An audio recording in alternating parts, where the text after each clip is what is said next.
Okay, Lunes, kudeta, sudden appearance ng bato sa sesyon, tapos lockdown.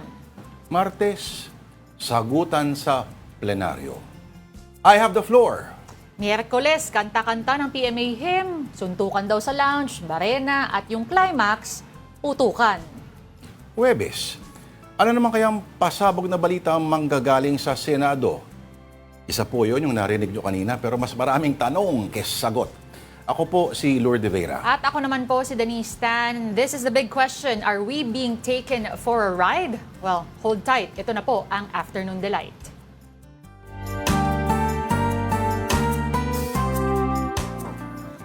Are we taken for a ride? Senadora ka ba? Paikot-ikot eh. Senadora ka ba? Ay, may nagsabi nga pala na no. Okay, Thursday, May 14, 2026, mula sa kantang Isang Linggong Pag-ibig. Nako, okay, bilis ng iyong Gusto pagdating. ko kantahin mo. Hindi tayo senador. Pag-alis mo, isa dyan kay bilis din. Wala na raw po, kasing bilis nga daw po ng balita na wala na daw po si Senator Bato de la Rosa sa Senado at ayon na rin yan sa Senate Secretariat. Para tayong si Darna. Ano? Si Darna. Ding! Ang bato. Oo. Pero at least si Darna, pag hiningi niya yung bato, binibigay sa kanya ni Ding.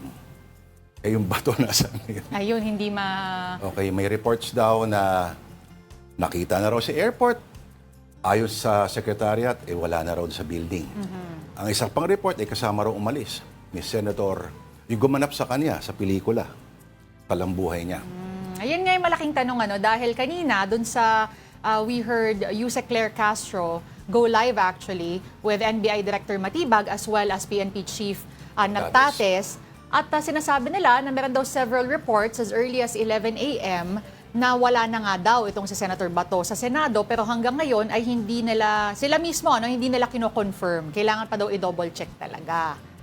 Pero napakarami ng balita nga yung umiikot katulad ng sinabi mo. Kahit may gout ako, gusto ko uminom eh.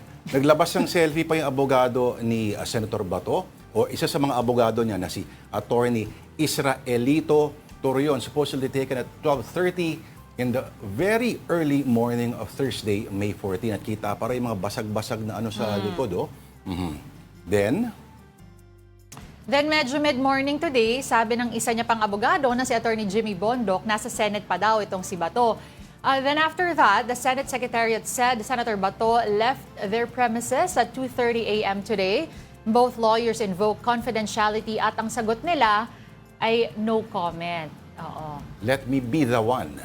Attorney-client privilege ang ginagamit nila dito ngayon. Let me be the one na magtanong, ito ba talaga ako iya? At saka nasa na CCTV, ilabas na. Ang dami naghahanap. Oo. At imbis na mangamba, mas unang nanaig, duda, partner. Maraming Umagang-umaga pa lang, actually, gabi pa lang may mga humirit na something smells fishy. Oo. And in case you missed it, repeated or multiple gunshots echoed through the Senate building amid a lockdown last night. And before the incident, the Chamber Sergeant-at-Arms announced that an arrest would be made, but rather vaguely. And News 5's Mean Los Baños reports. I don't know bakit kami nandito sa dulo nito. Hindi ko alam hindi ko alam na meron palang... Ay! Oh my God! Oh my God! May nagpaputok! Oh my God! Oh my God! Mayan, Mayan, magtago ka mag-ingat muna kayo. dyan. Mag-ingat kayo, Mayan. Tabi ka muna, Mayan. Oh my God! Nagkaputukan sa second floor ng Senado habang nakabantay kami sa posibilidad ng pag-aresto kay Senador Bato de la Rosa.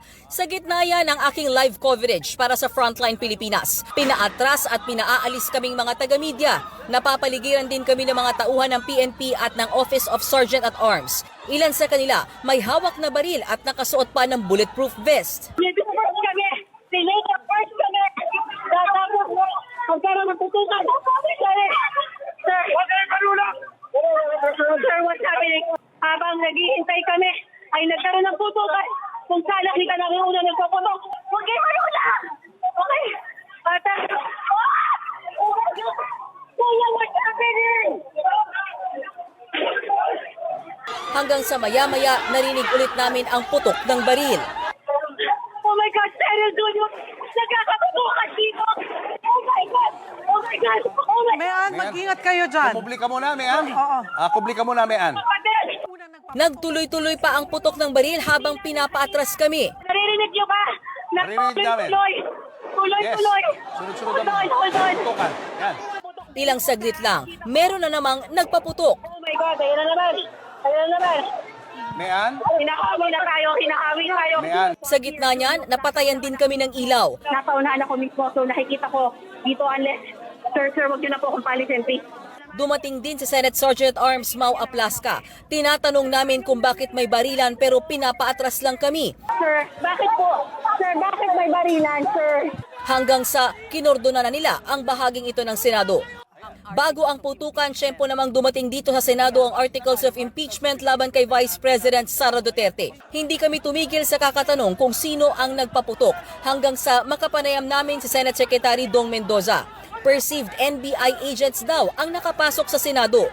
Again, sir, sino yung naging kaputukan ng ating mga operatiba? Nakita kasi perceived pa lang ha. Wala namang confirmation yet. Perceived NBI agents. Okay. Saan nang galing yung NBI agent, sir? Saan? Naka-uniform. Kasi nung pumasok, nagtangka silang pumasok mula sa likod. Pumasok galing sa kapila. Ito ba yung nagde-drill? Nag-retreat nila. Nag-retreat sila. Nauna silang magpaputok, sir. Bago yan, una nang nakuhanan na may dinidrill na pintuan sa loob ng ground floor ng Senado. Hindi pa malinaw kung anong dahilan, pero ayon kay NBI Director Melvin Matibag, wala namang daw NBI agent na pumasok sa Senado. May mga NBI agents po ba kayo na nasa loob ng Senate building? Wala po, 100% wala po. Katunayan po, kaya kasi nag-request ako na issue para makita niyo po kung nasan ako ngayon. Kaninang umaga pa po, ayan po. Meron po kami agency performance review and formulation ng catch-up plan po namin. Lahat po ng officers andirito po. Pero giit ni Senate President Alan Peter Cayetano, under attack ang Senado. 4 na senador daw umano ang alam na magkakaroon ng tensyon. Tinawagan din daw nila si Matibag para magsumbong. What will you do, Director, kung may putukan na? Hindi ba dapat ang sagot mo, ma'am, sir, I'll go there, I'll make sure you'll help. That's what I was expecting him to say. When Senator Lauren was talking to him very calmly, I said, what are you gonna do about this? Pinuputukan kami dito. So sabi niya, hindi kami makalapit, pinalis niyo kami dyan. Sabi ko, well then do your job, make us safe, this is not good. Ma'am, wag mo ako sigawan. Yun lang ang masasabi mo sa akin. Pinuputukan kami, sasabihin mo sa akin, wag kitang sigawan. Bago ang tensyon, una nang sinabi ni Aplaska na may aarestuhin sila sa Senado. Naaktuhan din naming sumakay ng elevator si Senator Bato de la Rosa, pero hindi sigurado kung saan siya nagpunta. Kapatid para sa 1PH, Mean Los Baños, News 5. We're still reporting on what went on before Senator Bato de la Rosa left the Senate in the wee hours of the morning today. The most notable, the Supreme Court refusing to block an ICC arrest warrant for the embattled lawmaker. Here's the report. The Supreme Court of the Philippines has yet to grant Senator Ronald Bato de la Rosa's temporary restraining order he sought against the implementation of the International Criminal Court arrest warrant issued against him. Instead, the High Court ordered government respondents to file their comment within a non-extendable 72 hours, while de la Rosa was directed to submit his reply within the same period after receipt. As his spokesperson Attorney Camille Ting said, the resolution only requires comments from the parties and does not yet rule on the request for immediate judicial relief. The court, however, said its action is without prejudice to issuing interim or urgent measures later should the need arise. Prior to the court's decision, De La Rosa turned to his supporters to make a public plea as the threat of arrest by the ICC looms. In a Facebook Live, the lawmaker called on his backers to stand with him and help stop what he called the possible handover of another Filipino to The Hague. Ako po'y nananawagan sa inyo. Sana tulungan niyo ako. Huwag po tayong papayag na another Filipino ay dadalhin sa The Hague. Pangalawa, kay Pangulong Duterte. Ako po'y nananawagan sa inyo na sana pumunta kayo dito, tulungan niyo kami, mag-vigil tayo dito sa harapan ng Senado. Before that appeal, De La Rosa even broke into the Philippine Military Academy hymn during an ambush interview. Lead to righteous way, those solid ranks of gray, thy virtues to display. Academy, oh hail to thee. When bells for us are rung, and our last stops is sung, let generations see our country free. Later, De La Rosa also sent a direct message to his fellow PMA Cavaliers, asking for peaceful support, not violence. Yan yung parang hinihiwa yung puso namin pag kinakanta namin yung linya na yan eh. Kaya reminder ko yan sa kanila. Reminder ko sa kanila na sana I am not appealing for a violent support. I am appealing for a peaceful support. Huwag niyo akong ipagkanulo sa mga dayuhan. Yan po ang aking apela sa aking mga kabaro, sa mga sundalo, mga kapulisan, who are placed in the same boat. Itong sasapitin sa akin, posible mangyari riyan sa kanila. De La Rosa, however, clarified he is not asking soldiers or police to turn against the administration. Pero you're not calling na hindi, what you're not calling na maging unloyal yung mga sundalo sa No, Marcos administration. no. We belong to one country. We serve under one constitution. Ganun lang naman. Nakasabi sa konstitusyon na pangalagaan ng gobyerno yung welfare, yung serve and protect the Filipino citizens. Yun lang naman ang sinasabi ko. He also once again turned to the president for protection, saying political differences should not matter because both of them are Filipinos. How do you suppose the president will grant you that favor, knowing that you're a Duterte ally, sir? Regardless of our political affiliation, Duterte man ako, siya Marcos, naglaban-laban yung dalawang kampo na yan, still the fact remains that ako ay Pilipino at siya ay Pilipino, siya ang presidente at ako ay citizen ng Pilipinas, kanino ako hihingi ng tulong? Malacanang, for its part, said the Marcos administration remains fair and bound by the rule of law. The palace added that legal assistance will not be denied to any Filipino regardless of political color. But despite the case, De La Rosa said he has no regrets over the anti-drug campaign. No. Why do I regret? Makita mo yung masaya yung kababayan natin na nag-enjoy sila, na peaceful ang ating paligid. Mga kababayan natin nagpapasalamat. Alam mo, hindi yun isang beses lang kinanta. May version pa dyan na naka-t-shirt lang siya. Tapos makikita mo yung nag-viral din na larawan ng isang reporter na talagang... Hindi natin maintindihan ang kanyang emosyon, ano? Siguro ang the best way to treat that is kawalan talaga ng emosyon. Pero kung ikaw yon, Ano? Hindi natin alam. Pero, pipigilan mo kaya ang sarili mo na maging emotional din kapag nakatapat ang mikropono at kinakanta niya na parang Depende in his words, siguro, ano? hinihiwa ang puso pag naririnig. kung gaano kataas yung decibels ng pagka-delivered. Pero balikan lang natin yung sinabi kasi ni Senator Bato dun sa interview. Pero nung March 13 lang 2025 ito posted naman to all over social media. Ang sabi ni Senator Bato, "It would be a great honor on my part to serve in the remaining days of his life pertaining to the former president. Pagbigyan sana ako ng ICC na ilagay kami sa the same kwarto o magkatabing kwarto." Sinabi niya Oh, rin, times have changed. sa interview kahapon, sa isang interview kahapon, sinabi niya rin na hindi ako tanga para magpahuli. So, hindi natin alam kung ano nga ba talaga totoo. Pero, ang alam natin, baka may epektong itong pagkantang ito. Di ba? Kung ang ibang tao, ang epekto ay kumukulog yung langit, ito, epekto nito may mga dumadagong-dung na mga putok. Pero hindi natin alam. Ang PMA hymn ay sinulat ng dalawang taga-batch 1940. No? Sila pareho, both music and lyrics. At naging bayani sila noong World War II. Ito naman,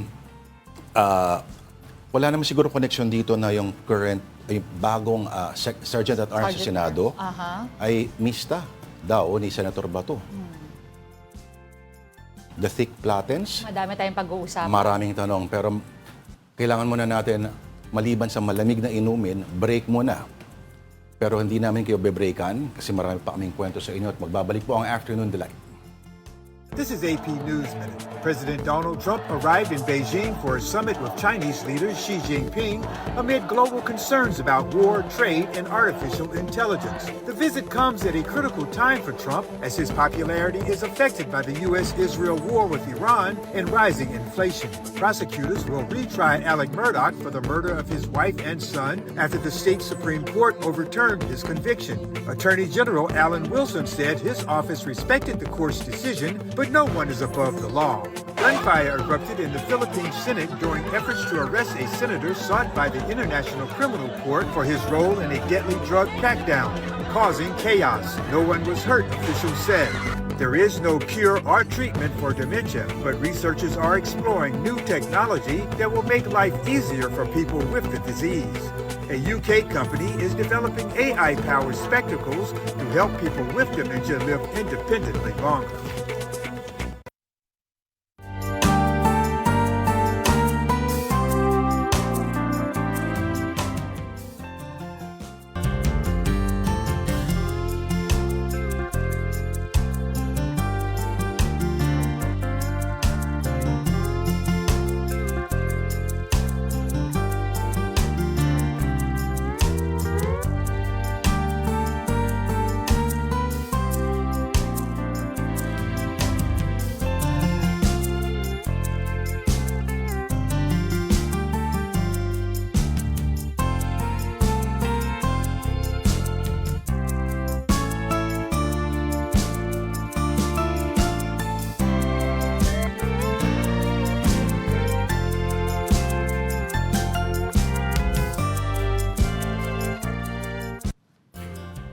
Alright, this is still Afternoon Delight on One News. Ako po si Lourdes Vera. At ako naman po si Denise Tan. Magandang hapon pong muli. Maanghang ang naging timpla ng tinanghaling palace briefing kanina. Yusek Claire Castro, PNP Chief Jose Nartates, and NBI Director Melvin Matibag faced the media. And mobile journalist Julie Baiza was in that briefing. Julie, okay, ang narration ni Yusek Claire Castro, ang ano ba to, nakaka-interesting din na si Attorney Claire din, nagtatanong din siya mismo sa mga taga-NBI at sa PNP, no? Go ahead, Julie.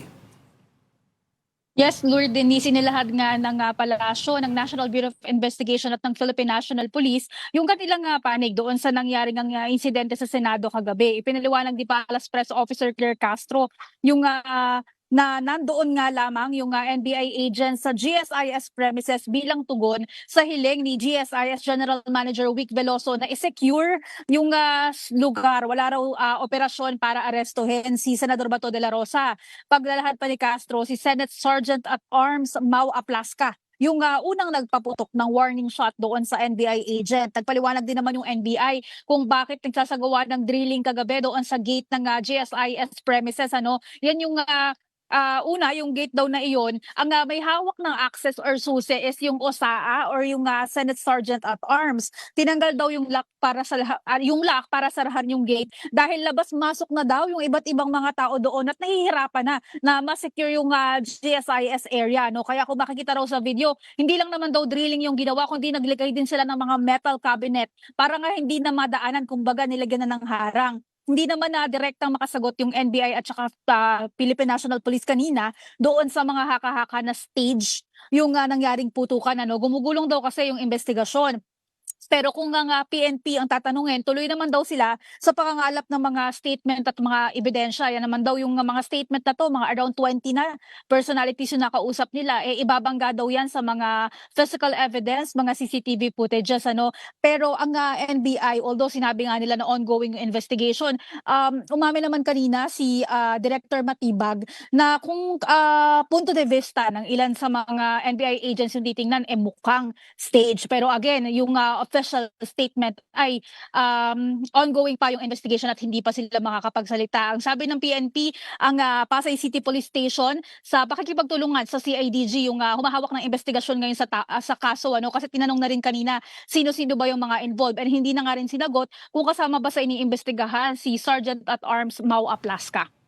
Okay, Julie, kasama ba dun sa investigasyon, 'di ba may mga in-interview 20 personalities, sabi mo nga, yung Driver?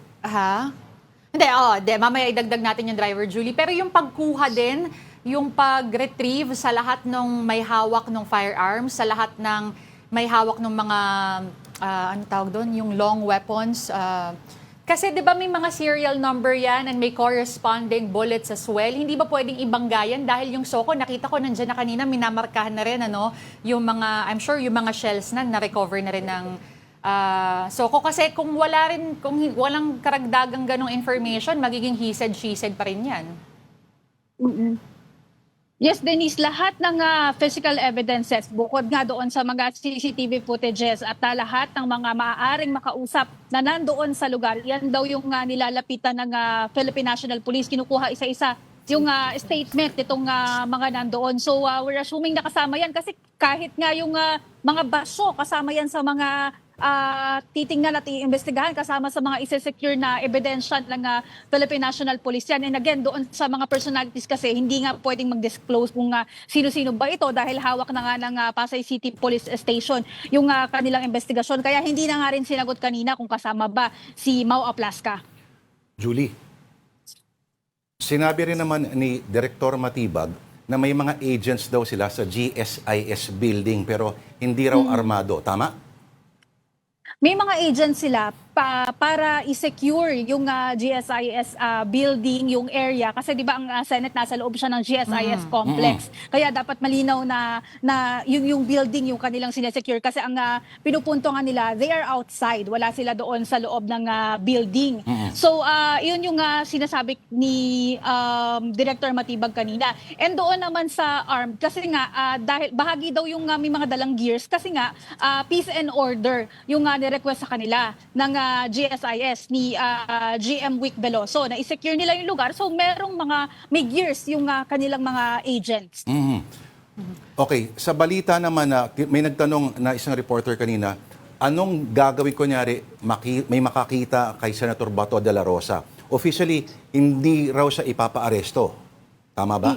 Wala daw kasing direktiba to arrest. And again, yung sinasabi nga nila, wala sa operasyon na arestuhin si Senador Bato de la Rosa kahapon. Pero ang pinupunto din ng NBI kanina, dahil nasa ilalim na nga ng protective custody ng Senado, si Senator Bato, ay inaasahan na ililitaw nila kung hinihingi ng korte yung kanyang appearance. Dahil nga meron siyang protective custody or under protective custody ng Senate. Pero ang nililinaw nila, walang utos na arestuhin si Senator Bato. Kahit daw si Matibag kahapon ang sinabi niya ay to observe.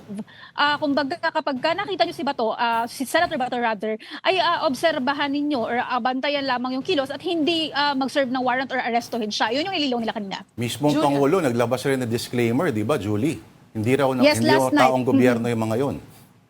Last night, sinabi ni Pangulong Bongbong Marcos na hindi kagagawa or walang kinalaman ang gobyerno dito sa nangyaring putukan kahapon sa Senado. And iniulat nga ni Pangulong Bongbong Marcos na yung mga nandoon sa loob ay mga Marines and mga taga doon na sa loob ng Senado, sila yung mga naka-duty to protect and mag-maintain din ng peace and order doon sa lugar. Isa pa sa, actually ngayong umaga din pala, kasi kaya nga nagkaroon ng briefing dito sa Palasyo, nagkaroon muna ng meeting si PBBM with, we're assuming PNP and NBI kasi sila yung humarap sa atin. Hindi pa natin alam kung sino pa yung other agencies na kasama.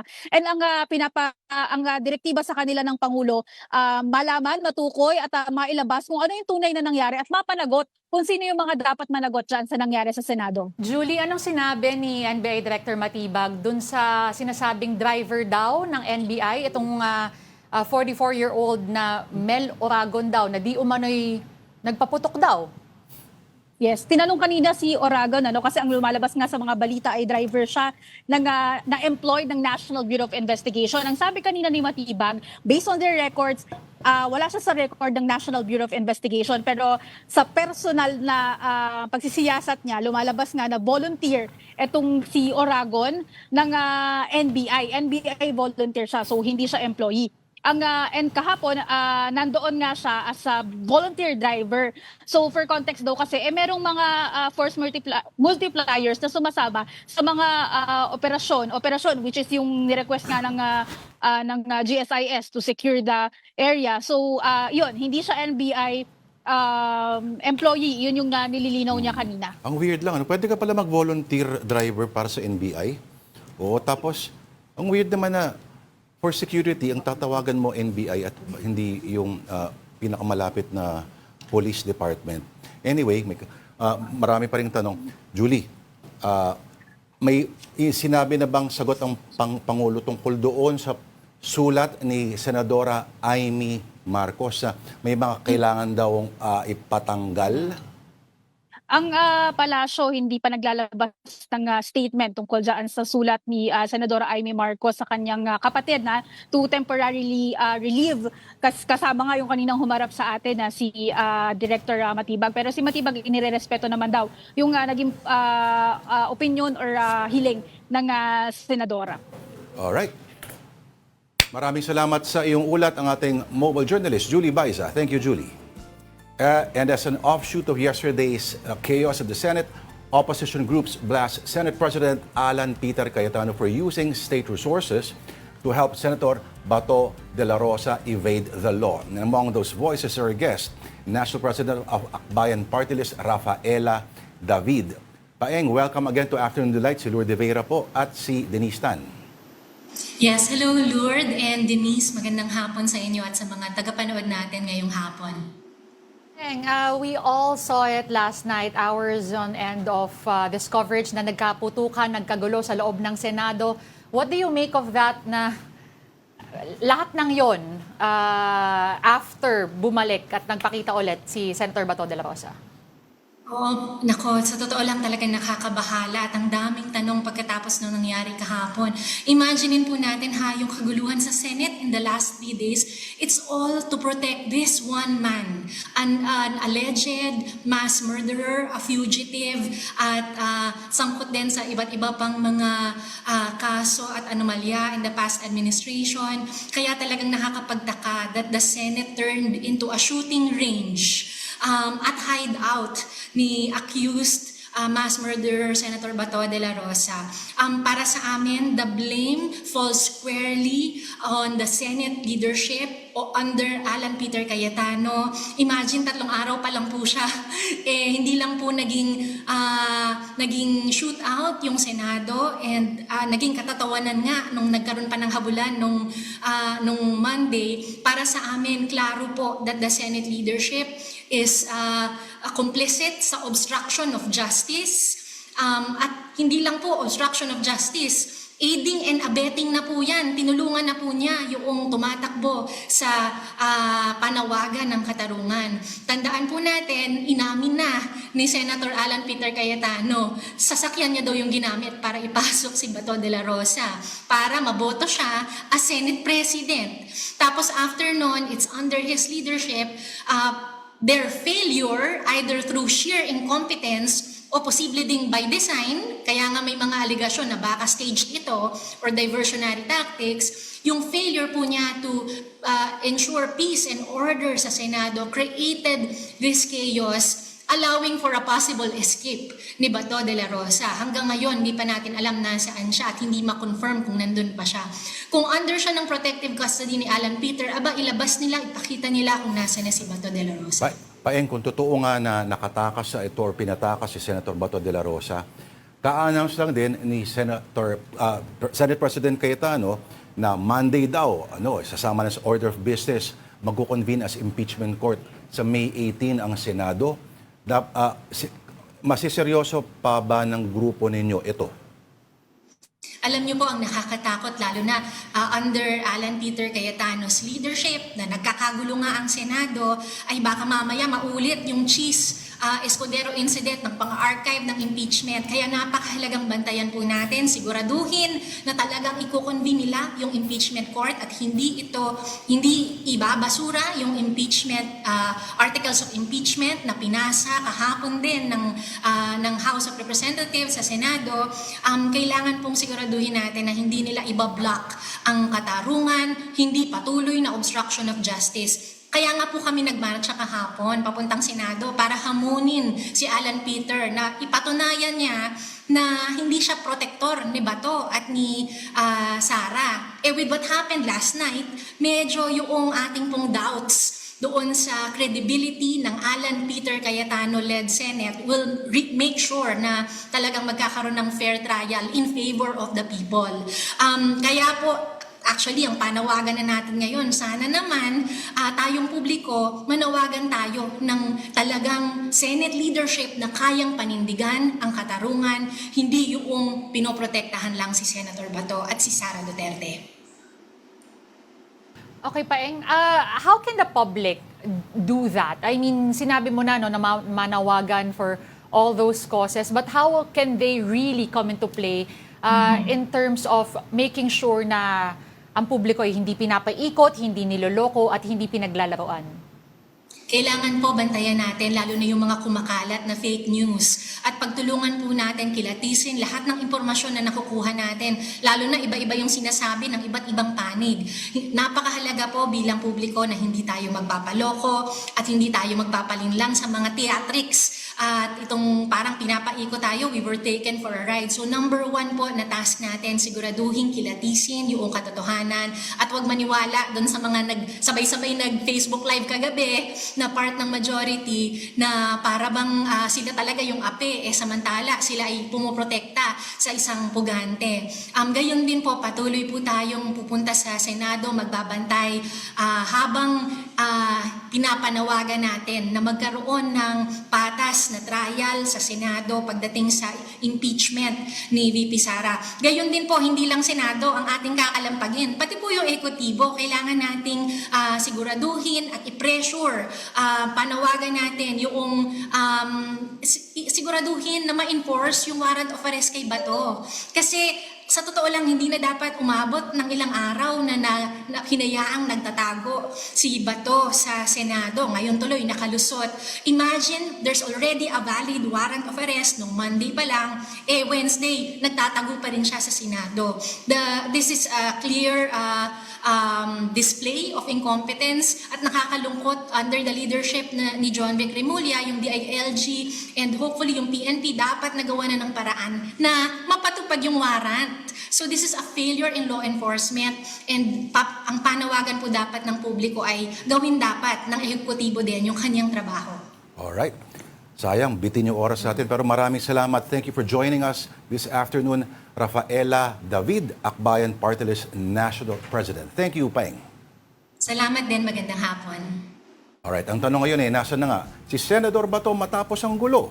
Baka masagot ni News 5 correspondent Camille Samonte. Camille, okay, ano ang updates?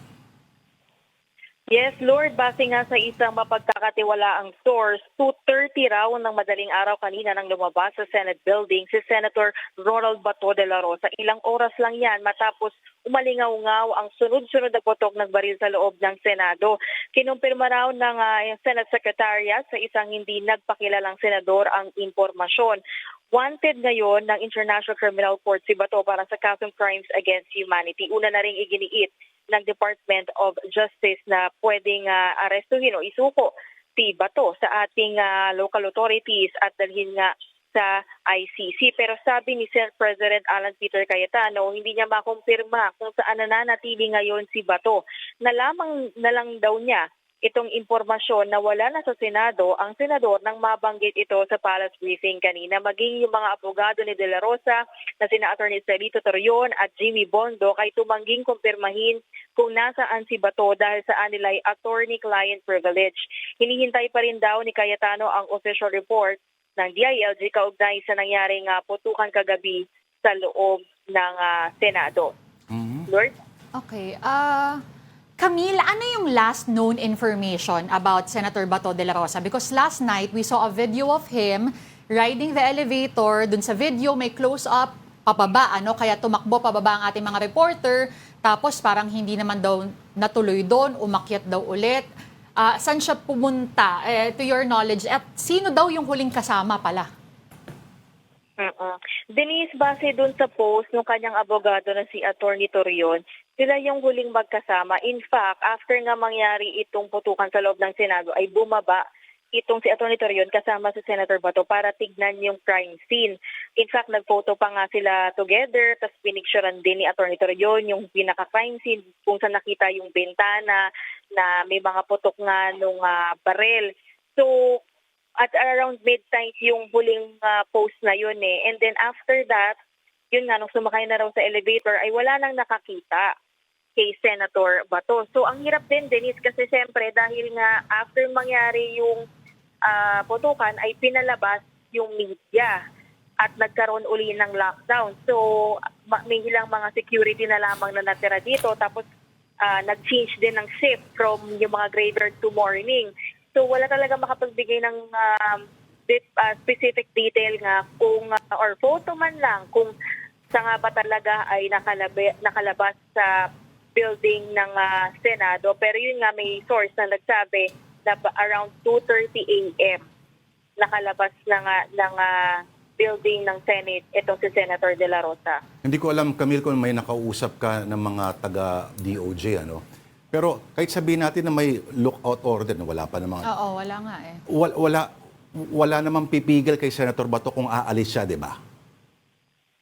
Oh Lord, kasi wala naman siya talagang technically kaso rito. Hindi din naman siya iniimbestigahan at wala rin namang request na mailagay siya sa preventive hold departure order. In fact, tinanong din natin ang Bureau of Immigration if may record ng travel ngayong araw si Senator Bato at ang sabi ni spokesperson Dana Sandoval, walang recent travel. But again, ang immigration kasi, may information lang sila kapag international travel yan. So pag domestic, wala silang record dyan, Lord.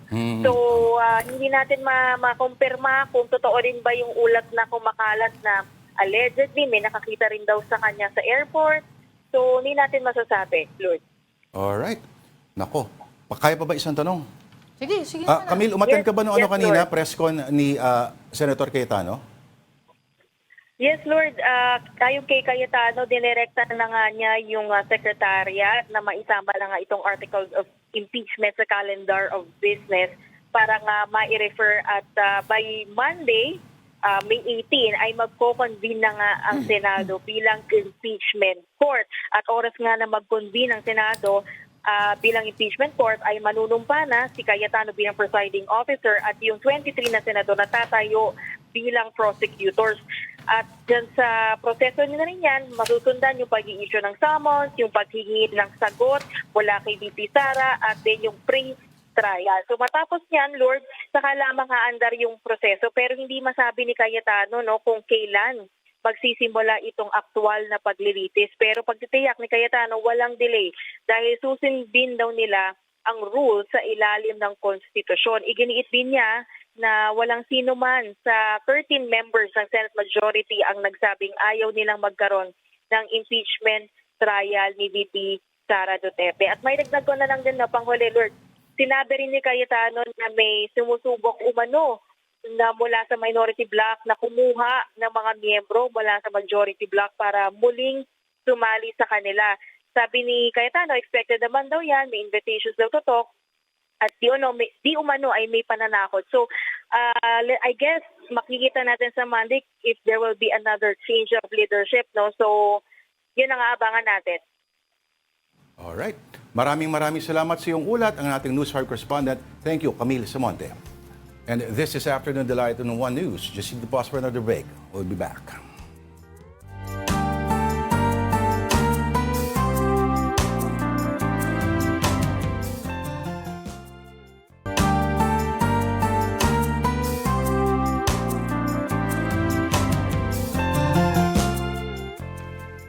Afternoon Delight pa rin po. Thank you for staying with us. And like some senators. And her delight of the day, we have picadillo. Oo, tomato sauce pa rin. Yung Espanyol. Alright. Mahilig ka ba dyan? sakto lang. Sakto lang. Oo, sakto lang. Sarap na merienda yan. At Sige. Alright, gusto mo kanin? Sige na, kanin. Double rice. Okay, sige, daanan muna natin ang ating mga storya on social media. On the Philippine Star via Joyful Wellness, how stressful news and public chaos affect mental health. Or when news feels less like information and more like an emotional ambush. Unfortunately, pagkatrabaho mo sa balita, as if may choice ka. Oo, buong araw, buong gabi kang nakabantay. Mhm.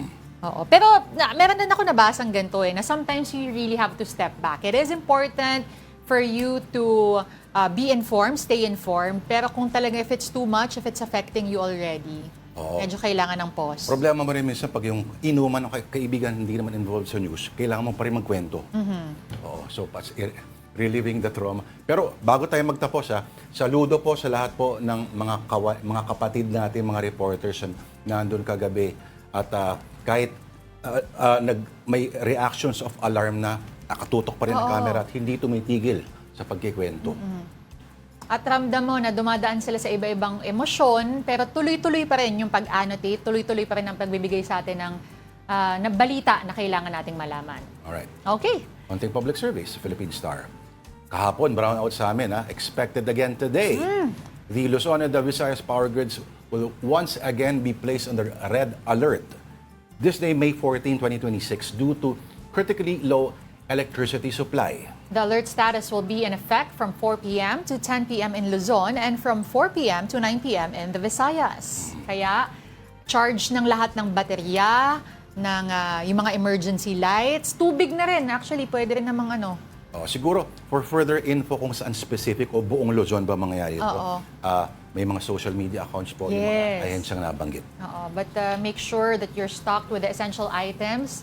At importante, again, charging your phones, even the radios, yung mga portable radios for you to be informed. Stay Radio informed. at sa gantong init, marami na rin rechargeable na mga fan ngayon tulad nito nandito po. Alright. Okay, sige. So ingat po tayo lahat. Binabati natin ang lahat ng mga nakatakas, mga nanonood. Nakatutok Ikaw pala naman sa Afternoon Delight. Hindi ka na, almost. Tito Redel, Tita Jane Katapia, good afternoon po. Hello po sa inyo. Ito, sino nakatutok ba? Okay, si HAOH, Jinx 89. Ang dami rin mga troll dito. Marian Nadja. Tito Oo. Mike Policarpio. May maraming ang troll. Talaga? May troll dito. Okay, Teka lang. Sampi 26. Hindi ko pa natatype. Group 2 Empowerment. Sino pa? Elmo Cardenas. Sipag na to, ang sipag-sipag ng troll. Ito. Si Elmo Cardenas baka mo. May isang minuto pa tayo. Of course, si Professor Mark Pasco. Hello, good afternoon po sa inyong lahat. Huwag sagutin ng mga troll, huwag bigyan ng oxygen. Oo nga, sayang ang oras nyo. Okay, sige. Okay na ba? May isang minuto pa tayo. Oo nga, pwede pa dagdagan pa natin. Saludo sa inyo, may Anlos Baños, Yes. Mon Gualvez, ang mga crew nila, no?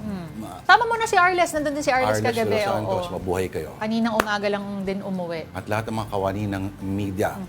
At sa lahat ng mga vloggers na media, wala sila doon. Wala. Marami wala doon. Oo. Next time natin pag-usapan Wala rin at ako doon. mahaba-habang usapan. Marami wala doon, pero mabuhay ang mga ginagawa ang trabaho nila. Alright. Sa bagay ko, trabaho ng mga troll at yung mga ibang vloggers na magnakaw ng legit, mga material ng legit media, magpapasalamat kami sa lahat po na nakatutok sa inyo ngayon.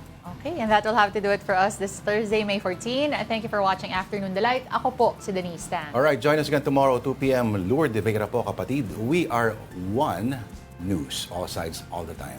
Have a delightful afternoon.